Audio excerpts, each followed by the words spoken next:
Live on WFLA Now. Feel good and live your best life with Bloom Health Club. Here's Gail Guayardo. You know, they say parenting does not come with a handbook, but one woman has created a space for moms and dads to have some real talk when it comes to raising the kiddos. Joining me now is the parenting guru, Leonie Akhidenor. Leonie, welcome to the Bloom Health Club. Thank you for having me. So, Leonie, talk to me a little bit about what made you decide to launch your podcast. So it's interesting, isn't it? Often our passions and our businesses are bred from times of struggle or things that we want to learn in our lives. And for me, I just had my second child. He was 6 weeks old. I was in the depths of postnatal depression for the second time. My eldest was 18 months and it was COVID. It was lockdown. In Australia, in Melbourne, there were pretty severe lockdown restrictions. We couldn't leave our neighbourhood. We couldn't see anyone outside of our primary family. It was very regulated. And that just compounded my anxiety and stress, on top of postnatal. And I wanted to connect with people. I wanted to hear other parents' stories of struggle, of challenge, what was happening behind closed doors. And so essentially I started this podcast, which was just really to heal me, but now has evolved into something much bigger. And it's important for you to have parents together, whatever that dynamic looks like. You feel like both parties should be included in the conversation. Absolutely, because I think there are so many beautiful resources out there, podcasts, etc., for mums. I'd say in the Australian market, less so for dads, but they do exist. But often people aren't bringing both people in the relationship to the conversation, so that when one person says, I felt this way, what does the other person think? And therefore, what's the best sort of outcome or resolution or, a conclusion that we can make from their time of struggle? It just felt like a more holistic approach. So what kind of conversations get sparked when you bring both parties to the table in the podcast, talking about some really interesting subjects that I think all of us as parents can relate to? One thing that is so common is this feeling of the inequity in the household duties between partners. So often we always think that we are doing a lot, right? All of a sudden we went from being footloose and fancy free to having children and this endless to-do list. And as an individual, as a parent, we think, wow, we're doing it all. And often we can look at our partners and think, what are they doing? Like, I'm doing more than you, surely. And then what can happen over time is that resentment can build because you don't feel as though the other person is pulling their weight. And I hear it from both parents. And so it's such a common thing. And essentially, it will breed certain behaviors in the household, like passive aggressiveness or, tit for tat, we call it, where one person is point scoring, I think they may call it here. Right. But this sort of competitive tension that can exist, and it is so common. And then the other thing that's really common after the kids arrive is that, the sex life for moms and dads or parents or partners, whatever, it goes to hell in a handbasket. Absolutely, because we are so touched out by the baby. The baby is on you constantly. The baby needs you. You haven't had sleep. You can barely have a shower. You are feeling as the least sexy version of yourself that ever existed. And therefore, your priorities sort of shift where baby sits on top as the highest priority. And then all of a sudden, relationship and intimacy and things like that sits, 20 rungs down, and then your own self-care and well-being under that. So absolutely, we tend to see this behavior that where two parents may become more like roommates versus an actual couple. Okay, I want to bring in Brody Waddell, our lead producer for Bloom Tampa Bay and digital reporter. This also gives me, Leonie, an opportunity to probe into Brody's personal life. Now, I know you're still young and, you're in a serious relationship, but, will kids be on your horizon one of these days, or are you going to be a dink? I think so. It's funny, actually, my stepsister just asked me this question the other day. She's like, are you ever going to settle down and have kids? And I go, I don't know. It's interesting because the lifestyle I kind of lead doesn't really lend itself to being a parent like right now, but I like the idea of it, but it just seems like not only is it like such a shift in your day-to-day, but just like, to reference like a joking meme, like this economy, The idea of like having kids and then balancing everything else out, it's like I think for a lot of people, certainly in my generation and younger, it almost seems like that's just some fantasy, and it doesn't matter how bad you want to have kids. It's not really something that you can bring to fruition. Yeah, yeah. Did you worry about its impact on your relationship? I mean, it depends. Do you mean in terms of one person wanting children and another person not, Or just, Oh, wow, wow, what? ruining your Right? Yes, also that. Yes, everyone tells me the sex goes to hell in a handbasket, and you got to focus on the baby. So, yeah, I mean, there's obviously like a lot of it. Just seems like maybe out of selfishness that I almost don't want to have that challenge. But also, like I do want to have kids at some point. It's just like not right now. But I've been saying that I feel like for the last 10 years. Well, you're still young, so Yeah. you have some time, some breathing room here. But when you get both parents on, with the microphone there, what are some common denominators that, when it comes to subject lines, that tend to bubble to the top?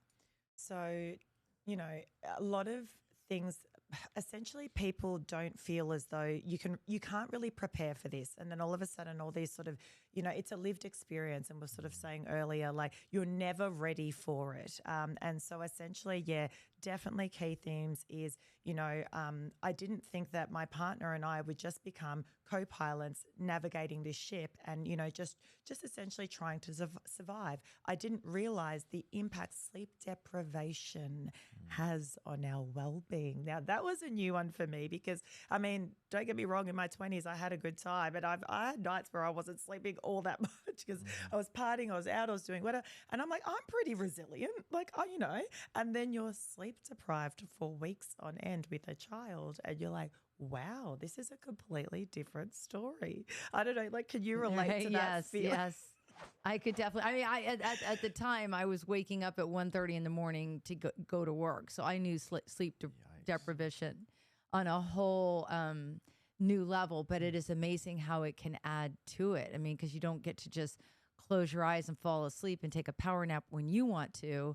It has to be on the baby's schedule. You're always a little bit on edge. If I close my eyes, how long do I have to sleep, So just so many things like that you can't prepare for. But it's amazing that when you're in it, you get through it. But I guess what I love about a lot of the content and the conversations I'm bringing to the table is if we are more aware about certain behaviors or certain challenges that can exist, then if they do crop up in our families, our households, our relationships, we can go, oh, that's that tit for tat thing. We're doing that, the point scoring thing. We're doing that now. So maybe I'm just really tapped out. Maybe I need to start prioritizing myself because I'm falling into this behavior that's not productive for the household. So, but the point is, if you don't talk about it, you just keep chugging along, as they say in Australia, just sort of chug along. And, years can go by and you're sort of just trying to keep your head above water. So I don't know. I think there's so much power in sharing those stories. Absolutely. Yeah, without a doubt. Now, do you share child rearing advice and stories of every age, or primarily for when they're just wee ones? Primarily, I'd say under the age of, I'm going to call it 10, Okay. right? Under the age of 10 years old. We haven't hit the teenage years yet. I'm so excited to do so Yeah. because I think that will be a whole new kettle of fish, but certainly the younger years. And I say that because I guess having younger children, my children are 5 and 4, I was initially looking for stories, from people within my age group. But yeah, it will be interesting to see how that evolves over time. If you ever need a guest for the teenage parents, I got you. Gotcha. Yeah, All right, yeah. done. Well, Because I have noticed, in parenting alongside my husband, who's an amazing co-parent. I mean, he's so hands-on. So I've never felt that tit for tat or that one person was doing more than the other, because he's always been so hands-on. But I would say as kids get older and older, you do start to have a different lens of maybe disciplining, or like what battles are worth fighting, that kind of thing. We tend to, because we have 4 daughters, and we see things. He's way more strict than I am, so we have to go a lot behind closed doors to get on the same footing, so that we're not not looking like a weak link in front of the children. And so it's definitely interesting to have both perspectives, because then you can hear from both sides because I'm sure a lot of parents deal with that, whether they're wee ones or all the way up through the teen years. Absolutely. And the other one that comes to mind, particularly, I guess, teen years, I more recently, a few days ago, I was in New York. Actually, I just flew from New York this morning, but a few days ago in New York, I hit the streets with a microphone and a camera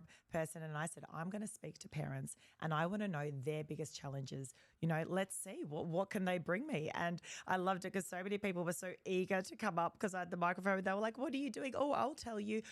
One of the most common themes, which I thought was really interesting, was so many parents saying, one of my biggest challenges is letting go and enabling my child to make their mistakes, and for me to step back and kind of just be an observer and be ready for them when they come to me, to be consoled or to get some advice and things like that.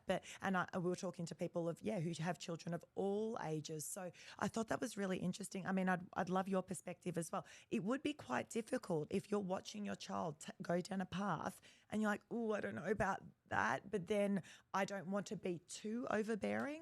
Right. It's true, because for me, I like, with all of my daughters, I'm like, listen, I'll help you bury the first body, but if bodies keep washing ashore, that's a problem. So, I mean, I get that we all make mistakes in life, and if you keep the same pattern of mistakes, that's an issue for me. But then I also like to give them enough rope to hang themselves, because my whole thing is, I trust you until I don't. Let's just see how far we can go with this, of how far you're going to walk to the edge and what kind of decisions that you're going to make. Where on the flip side, my husband likes to be more controlling of the decisions, the coming home, the this, the that, the waiting, the installing cameras, all the things that I think would make a child rebel more. So it's interesting, because it hasn't been until the teenage years that was ever even an issue. Right. Well, yeah. I think we're so risk adverse, especially if you're a parent, and then you like want it to be as close to zero as possible. But that's like a foundational aspect of growing up and learning. You know what I mean? My parents were tremendously they didn't really that controlling at all. And I was a good kid. You know what I mean? I didn't have a lot of issues. They never told me you need to be home by a certain time. You can't see these people. Don't do drugs. Don't do alcohol. I mean, they did say that, but they weren't like, you know what I mean? And I didn't. And then until I went to college, then I had fun. You know what I'm saying? But I never had issues. I wasn't sneaking out or doing anything. And it was just it was like you said, if you just give them the space, it's almost well, there's no reason for me to do that unless you were going to do it anyway. Oh, 100%. I can resonate with that. Even just from my family example, I'm the eldest, and then my next sister is 6 years younger than me. My parents were migrant parents in Australia, so that very kind of focus on academics. We're very lucky to be in this country. Don't step sideways, just focus, and get success. And for me, similarly, my dad was very controlling, I would say, in the way that he thought he was doing the best he could in our circumstances, and really, but I would rebel, right? And I would always be the one that was on the extreme and try to get out, you climb out the window to go to the party or whatever it looked like to make sure I could still do those things. Whereas it was interesting, my parents parented my sisters. My sisters are a year apart, 6 years after me, in a very different way. They gave them a lot more rope. And so often I'd say to my sisters, are you going to that party, or do you want me to buy you alcohol? And they would be like, maybe not tonight. Maybe I'll go to the next one. And I was like, do you know how much I had to fight to leave the house? Because again, you give them a bit of breathing room and they'll probably make more mature decisions. Probably, I say, because we don't know 100%. But. Yeah, but that's how I find with my kids. They're not the ones at the party. They're not the ones out drinking late. And I'm the parent that's like, yeah, well, I get home at a decent hour. And so it's interesting. I like the dueling parent perspective, because sometimes parents are very much on the same page, and then other times I'm sure they're coming at it from different angles, I would imagine, on your show. Absolutely. Do you find, because it's really interesting speaking to parents where, and particularly as children get older, they get smarter around, they know who to ask, which parent to ask, sort of things. Yeah. Do you find that problematic? And then how do you overcome those challenges? Yeah, it's funny because my daughter, she knows I'm the weaker link for sure. So a lot of times they'll come to me, but when they come to both of us in the same room and they ask a question, it's almost simultaneously as my husband and I are answering, I say yes, as he's at the exact time saying no. And it's like, yes, no. And, because his answer to everything is no.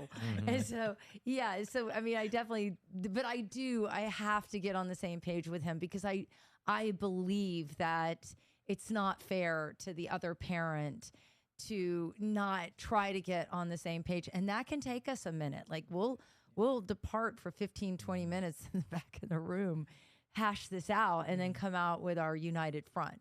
But it's, we're definitely two different people. And, I grew up with a father, much like you described yours, who was extremely strict.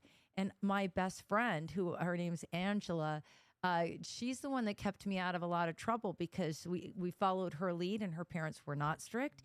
And she just didn't do things wrong because it didn't mean anything to her. There was no thrill to it. The thrill is huge, isn't it? Yeah. I think the thrill is everything. Yeah, totally. You got to get that thrill out of it. Yeah. What are you getting away with? So it's interesting. But you do talk a lot with parents about how to keep the spark alive in their relationship because that can go south pretty quickly after having kids. Yeah, absolutely. And I think, the best place to start, if for those listening, you're sitting there going, well, that's us. And perhaps we are a little bit more in that roommate sort of, passing ships and just ticking things off the to-do list. Okay, so where do we start? I think first and foremost, we start with acknowledging where we were at because often the years will float by and you're just like, that's too hard. But as soon as you make a decision to change and decide I'm going to do something different today, then that's a great starting point. I'd say secondly, try to book that a date night in the diary. And often if we don't put it in there, it's never going to happen. I know certainly in my experience, it doesn't anyway. So, I mean, that could look different for so many couples. It could be, Uber Eats on the couch if you can't get away.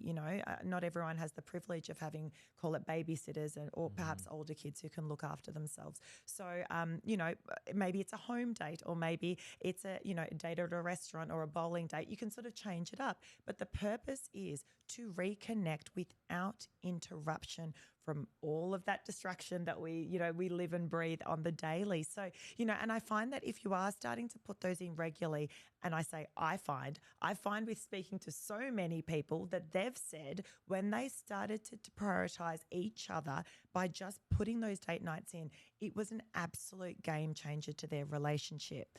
On top of providing deliberate acts of affection. So kind of consciously tonight, if you are sitting at work or wherever you are right now, if you say, as soon as I see my partner tonight, I'm going to give them a kiss hello, just like a peck, right? Sometimes couples don't even do that, but you're starting to differentiate yourself between, the roommate versus the couple. So the kiss hello, the kiss goodbye, the coming in, you're sitting on the couch, maybe deliberately lean in a little bit and give them a bit more affection.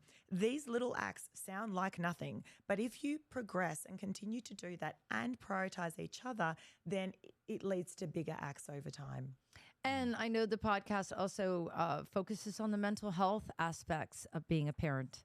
Absolutely, because we can get so absorbed in all of the things that I know, particularly for myself, I'm a type A personality, a bit of a control freak. And I thought, all right, great. So I've got my businesses and I'm doing things. I'm going to have children. They're going to slot in. And then I'm just going to keep doing all the things I was doing. But I'll be just picking up my kids every now and then and dropping them off to swimming classes. That's easy. I can make that work. I'm a pretty productive person. How hard can that be? And what I realized is that I, from a mental health perspective, had to recalibrate my expectations because I was trying to do it all, I say in talking marks, but I was burning myself out, left, right, and center because I just didn't have the bandwidth. We have the same amount of time in the day, and yet now we have children to look after. So I think really adjusting our expectations, being mindful of our state, in our mental health state, if we are feeling flooded, if we are feeling overwhelmed,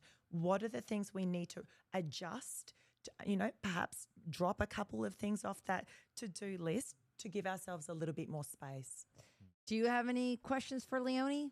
I do. I have a couple of things that I would love to hear you talk about and kind of have a back and forth on. One of the first things is what's sort of your opinions and what do you know about like nannies and things like that for like the rich folks that have like au pairs and live in nannies. You know, I used to date a girl who was an au pair, and it's literally I didn't had no idea what it was at the time. And she told me it's like basically like it's a live-in nanny, you cook, you clean, you take care of their kids. And I'm like, well, that must be nice to be able to afford that first off. But I noticed after meeting several of these families, a lot of times they were very odd, and they always would have like a lot of kids too. You know what I mean? Like, what is that like a luxury? How do you think that affects the outcomes? Like, Look, I definitely think it is a luxury, particularly in Australia, for example, if you're housing someone, you need to have a big enough home to house that person. So all of a sudden you're talking about people, I guess, who are a little bit more privileged, who can perhaps afford that. I do know, and it's funny, an article came out the other day, Kim Kardashian said something about being completely overwhelmed by parenthood, right? And there was a lot of commentary about that. Some people said, well, with all of that help that you're getting, how in the world can you be overwhelmed? And the other school of thought was, but hold on, she's still a mother. Her children, regardless of the fact that they have other people to go to, you know what it's like. They want mum a lot of the time. Mum, you know, that emotional connection, all that. You can't just palm that off. Plus, Kim K is a business mogul. I mean, say what you want to say about her, but Absolutely. the woman is extremely intelligent in how she has, you know, marketed her life. So, I mean, I personally admire her, and you are going to need help if you're going to balance that much in life. And I mean, maybe I'm just caught up on, you know, keeping up with the Kardashians, but it seems like she tries to be a hands-on present mom and run this empire. Exactly right. So to the point around, you know, does it help? How much, you know, stress does it relieve? If you do have that support, I think fundamentally the stress not the stress, but that feeling of responsibility will always be there. Perhaps, dialed down a little with extra help. I certainly don't have things. Well, if we have a nanny, it's literally just for an evening, so I could go for a dinner date, for example. I don't have help at home, so my list is probably going to be a bit longer than those that do. But I think fundamentally, people probably maybe underestimate, even those that do have help, how much it can still change your life in a huge way. Of course. What do you think about this growing trend, sort of it coming back of being a lot of these women, young women, just aspiring to just be housewives or trad wives or things like that, where it used to be like you need to do everything, like you guys talk about business and be a parenthood. Now it seems like it's like they're idealizing this is like the main thing that we want to do. Like, do you think this is a healthy movement? Have you seen this? Like, what are your thoughts on that? Yeah, really interesting. And I actually think being a house wife or dad, stay-at-home dad, is probably the hardest job in the world, personally. I just think there's, the grind of just doing all the things. And I don't know, for me, my work is an escape, and it's an opportunity to speak to adults and to, get dressed up, and off I go to work. So for me, I actually, it helps my mental health. So those people who, I think people look at the stay-at-home parent often and think, oh, that's easy, Wouldn't that be nice to just have your schedule and do whatever you need to do within your own time? So I'm curious, because I hadn't really heard of that trend, but it probably, to those people who aren't parents yet, it probably sounds quite appealing. All right, well, I'll stay at home and look after the children. I'd be interested to see how that plays out over time, and if perhaps those people that thought that would be the role for them sort of start going, oh, I might actually want to have other passions and work outside of the household too. I don't know. Yeah, I always think the same thing, but it's like a huge movement. Is that now, right? Yeah, I do. They I even idealize see that the with 50s, my 60s. Yes. Yeah, I see my older daughters that are of childbearing age now. They're 24, 26. Not that that's in the cards for them at this particular point. But both of them, and I think probably a lot of it was trying to watch me navigate a really high profile, demanding, incredibly demanding job. If I had it to do over again, I probably would have gone a different career path, because you can't, I'm in my 50s. I'm just now starting to make friends because all I could do is work and kids. I mean, it was like all consuming for so many years. And then the weekends I would try to go out and have something that look like a normal life, but I was so tired from waking up and being a shift, getting into a newsroom at 3 a.m. every morning sharp. They need a pulse.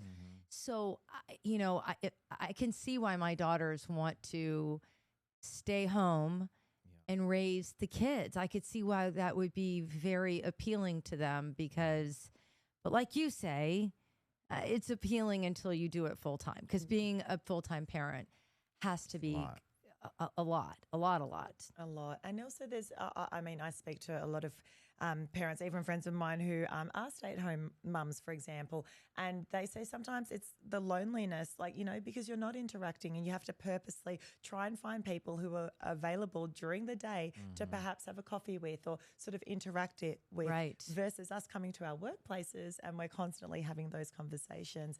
The other thing is, I wonder if the grass is always greener, because with the stay-at-home mums, in my case, that I speak to, they always sort of admire, they're like, what I'm doing. Like, oh, wow, that's amazing. Like, you've got a podcast and you do this for your work. Wow.